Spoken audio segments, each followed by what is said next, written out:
Okay, Waltz for Debby has a lot of hybrid chords on it. And these are the basic shapes I'm using. So I'm using a major 7, which is like this. It's a lot easier to get hybrid chords with this type of stuff. So here's, this is F major 7. It's in the book, page 432 in the real book. This is 8th fret, 7th fret, and 5th fret.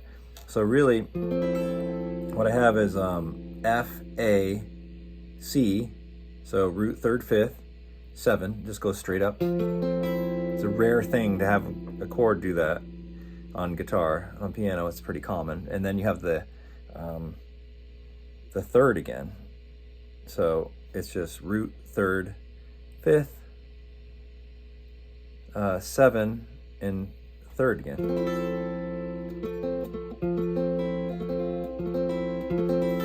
So anyway, if you take that, so it's an F major 7 over A, so you're just gonna extend your bar all the way up, and you go. Gives you F major 7 over A. And I'm not gonna go through every chord, but just to show you what it sounds like, you know. I'm gonna go through every hybrid chord. And then the A7 over G, okay, now this looks the same, but it's not starting on this string, it's starting on this one. So you're starting on the G string, and this is the shape for all the dominant 7 chords, and it's based off of, it's based off of, where is it based off of? Right here, A. So it's based off of the same fret, it's just based off of the other string. So instead of, the F was based off of this string, and this one's based off of this string. So if you played an A7, it'd be the same type of thing, you know, that'd be an A7. This is an A7 too. And this one is the 7. So it starts with the 7, and then it goes to the 9, and then you have the 3rd, and I believe the 13. So you have some tensions in this one. You know, you have like, here's a 9, here's a 9. You can hear that note's in there. And the 13 is that F sharp, which is right there. So you just, all you have in this chord is you don't have a root unless you don't have a root in the chord. You have a 3rd and a 7, a 9 and a 13. It's an awesome chord. And it gives you just a way to give some tensions on the chord. And then if you do this, that gives you the G note that you're looking for, the A7 with a G in the bass. It's kind of a dark chord, but that's what it is. And this is muted. So this is A7 over G, and then you're gonna take that same concept and just move it around. So D7 over F sharp, D7 is the root here, and you're gonna put the middle finger on the F sharp. Then the G7 over F is this. That's a G7 with an F, starting with an F, just automatically. It's going 8, 9, 9, 10, all in the middle strings. G7 over F. And then C over E, you're gonna do that same thing. Here's the C root right here. You're not playing that, but that's, and then you play that note with your middle finger, gives you the E. That's your root. C7 over E. And then F7 over E flat, same thing you did before. F7 is the F, starting on the E flat. There are some tensions in there. I think it's a 13 and a 9 on it. And then B flat 6 over D is like, normally you play B flat 6 like this, but you just take the root off and then you just play from the D. Gives you B flat 6 over D.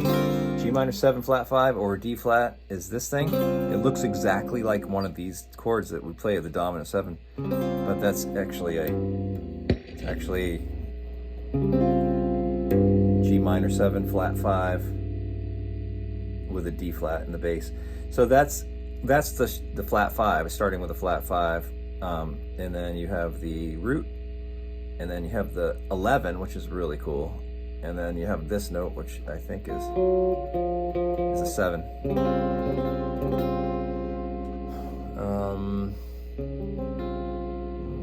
And then C7. Just play it. It's a measure of C7 and C7 over B flat. Just go like that.